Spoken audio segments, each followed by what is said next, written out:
The Audi Q5 is a high-quality, straightforward luxury SUV. While the car bro in me might just suggest an A5, the new Q5 and its changes for 2022 are hard to knock.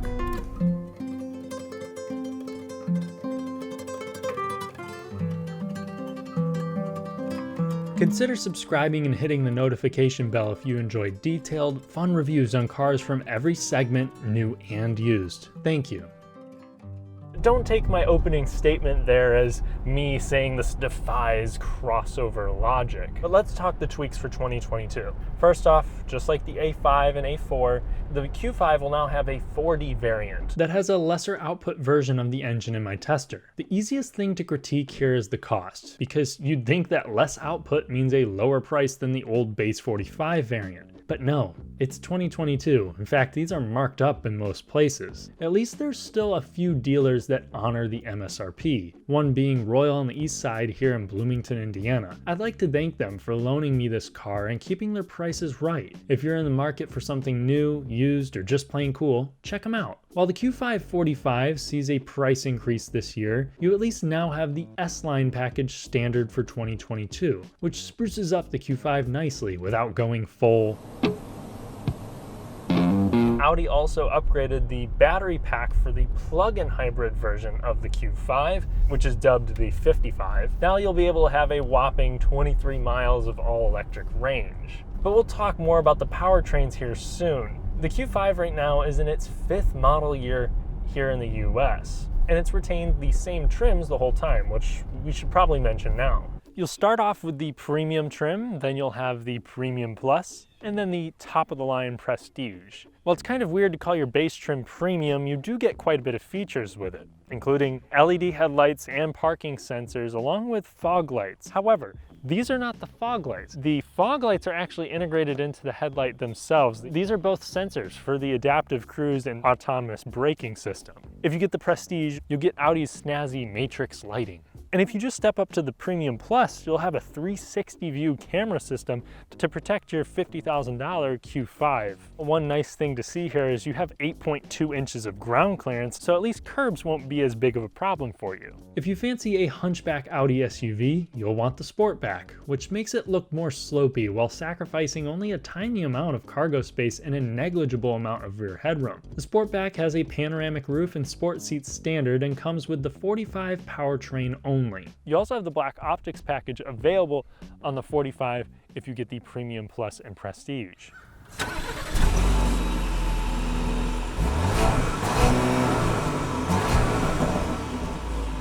Let's talk numbers now. So as I mentioned, you have the 40 variant. That's going to have 201 horsepower, 236 pound-feet of torque. Step up to the 45, you'll have 261 horsepower and 273 pound-feet of torque. And then there's going to be the plug-in hybrid that makes about 362 horsepower. All of these will have a 2-liter turbocharged inline 4. The non-plug-in hybrid versions are still technically a mild hybrid.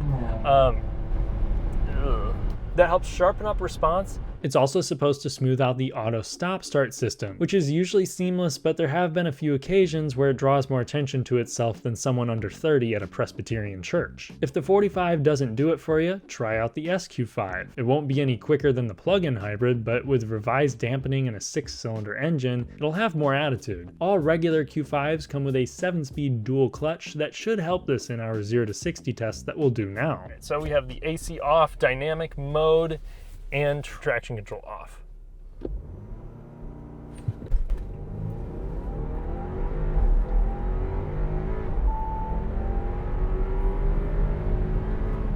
Actually pretty impressive there. Really good off-the-line performance.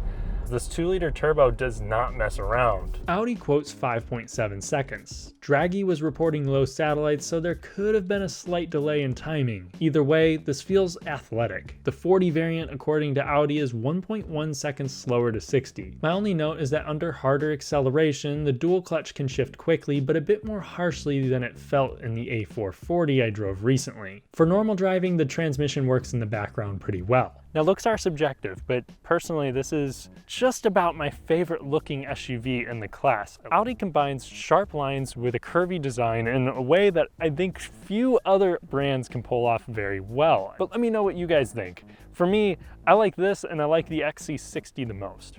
One thing that I would advise premium buyers to do is pick the convenience package, because that way you'll get proxy unlock and it works on all 4 doors, and a hands-free function for the standard power tailgate. When it comes to wheels on the Q5, you'll have some classy looking 18-inch rims on the base premium. However, you can work your way up to 20-inch wheels, which are optional here on the Premium Plus, and that's what my car has here. But I am disappointed in how all Q5s, even the SQ5, have fake exhaust exits. Now, I just have this in my normal mode here, and while the transmission is not exactly wanting to downshift here in the regular mode, the engine will be more than happy to provide enough torque to where this is okay. I mean, you know, we're doing 63, 64 miles per hour. It seems quieter than the Audi A5 I drove, which is kind of surprising since this is not going to slip through the air as efficiently. Even though this is quieter than the A5, it's still not something that I would say is class leading. But on the highway, you'll also enjoy that this has an integrated toll module, so you don't need to have one of those passes attached to your windshield. City drivers in some places will be able to enjoy a traffic light communication system, which can basically tell you how much longer the light has left in its cycle. And vehicle to infrastructure communication is also a key part to autonomous vehicles here in the future. So that's probably why we're seeing some of this technology being implemented now. So out on the road, the Q5 is techie where it matters, and the interior does the same, but it's also just a really nice place to be. Right away, the interior of the Audi Q5 checks off the major boxes for a good luxury vehicle, which is for me a comfortable seating position, high quality materials, and an expensive or cutting edge look. This is less of the latter there, but it does have a few accent inlay options and a wide variety of interior color combos that all feel lavish. The build quality and panel gaps could stand up to a significantly more expensive car. Plus, scratch and smudge prone shiny black plastic isn't overly abundant. While this can't compare in fanciness, I prefer this interior approach over the dual touchscreen setup that's seen in upper model Audis. You have toggles here that offer a nice little click, and the HVAC dials are equally as satisfying, and they almost actually feel like they're metal. The buttons are very easy to read, and the overall shape is very easy on the eye. There's not an abundance of things going on to distract you. The screen here, it kind of does look just stuck on, but it's not the main attraction here. The infotainment system just makes sense. It's got snappy response, good resolution. It does feel a little bit far away. I kind of honestly prefer the old dial system that was on this car whenever it first debuted, especially since my hand kind of just rested over it while I was driving anyway. But this works, has Apple CarPlay and Android Auto standard, along with a 10-speaker sound system. That does a good job at higher volumes for base setup, but if you want to be thoroughly impressed, the 19-speaker Bang & Olufsen system is available on Premium Plus and standard on the Prestige. But just like ordering on DoorDash, this gets expensive fast. My recommended configuration, a 45 Premium with the convenience package, which gets you proximity unlock, a heated steering wheel, driver's memory seat, and power folding mirrors. The total, 48 grand. If you want a Premium Plus, you'll be at about 52 grand to start, but that'll come with the panoramic sunroof as standard, which is an option on the Premium. And you'll have some really nice analog gauges on the Premium trim, but if you get the Premium Plus, you'll have Audi's 12.3-inch virtual cockpit display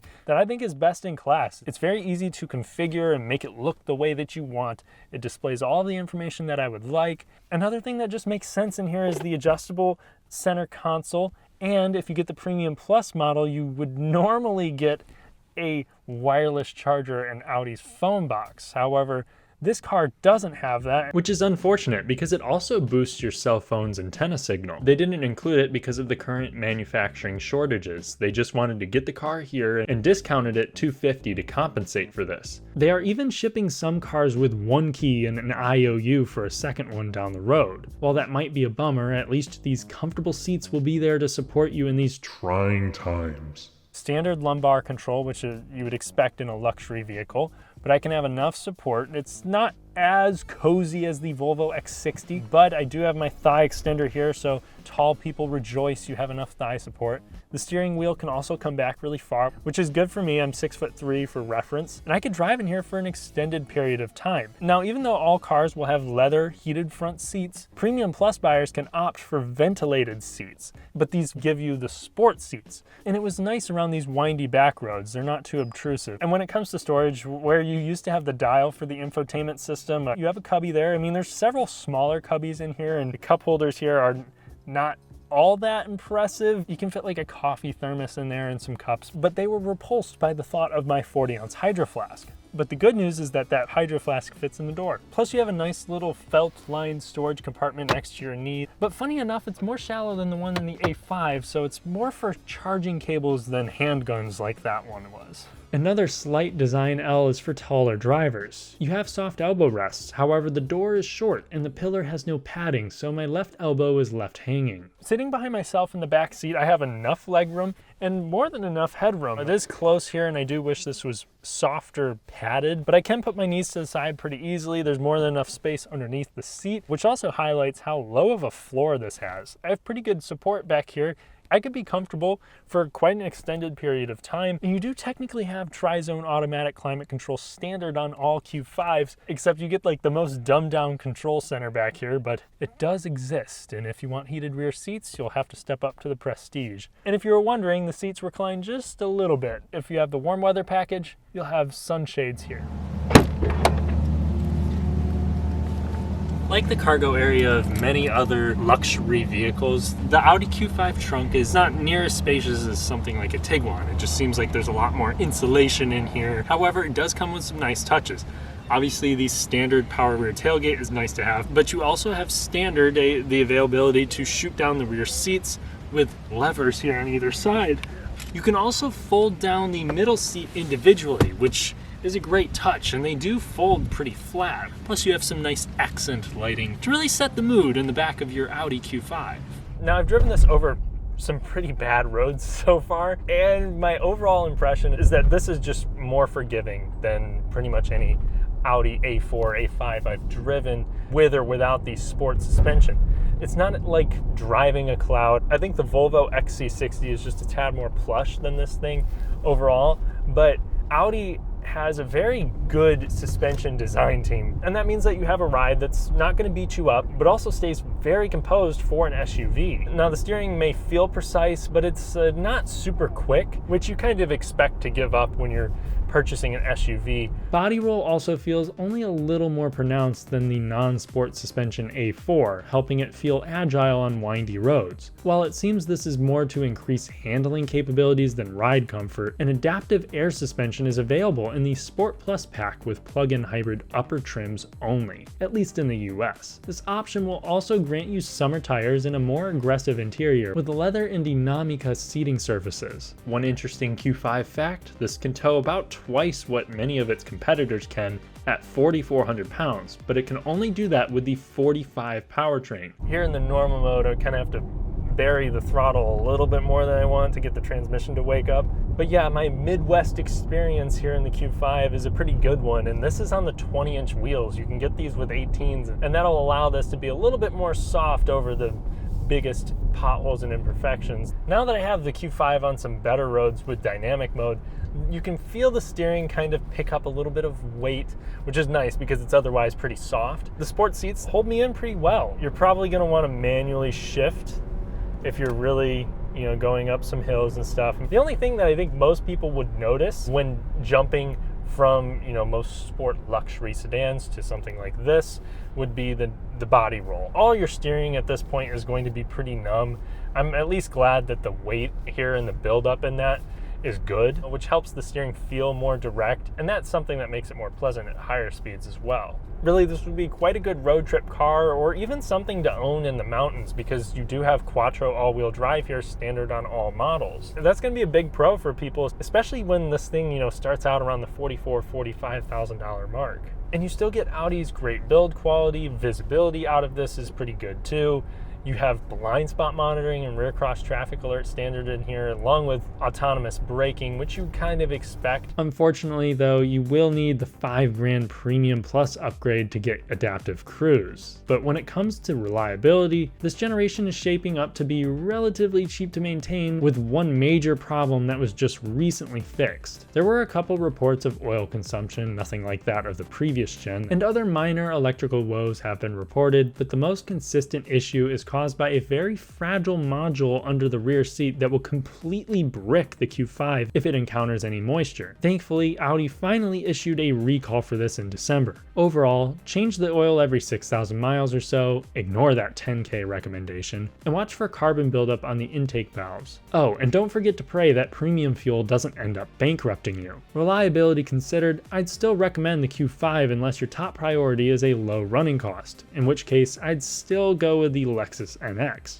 After driving this thing, and I've driven the Q3 as well and the Q7, it makes sense that the Q5 is the one that's their volume seller. This has a reasonable price, but has every last bit of the Audi high quality feel you would expect with the brand. Although it's worth noting that this is definitely on the high side of the segment in terms of cost. And with the new Genesis GV70, this has competition that can match or surpass its luxury at a similar or better price. Many in the class have a more modern look while retaining a high quality feel, but the Q5 is unique in its meticulous craftsmanship and ergonomics. It's not just good materials, swanky looks, and nice screens. It's intuitive, well thought out. I enjoy interacting with every aspect of the Q5 interior. It's not particularly fun to drive, but it feels supple over a rough road and composed at speed. If you're looking for a luxury SUV that is great at luxury, not redefining the segment or keeping up with trends, I highly recommend the Audi Q5,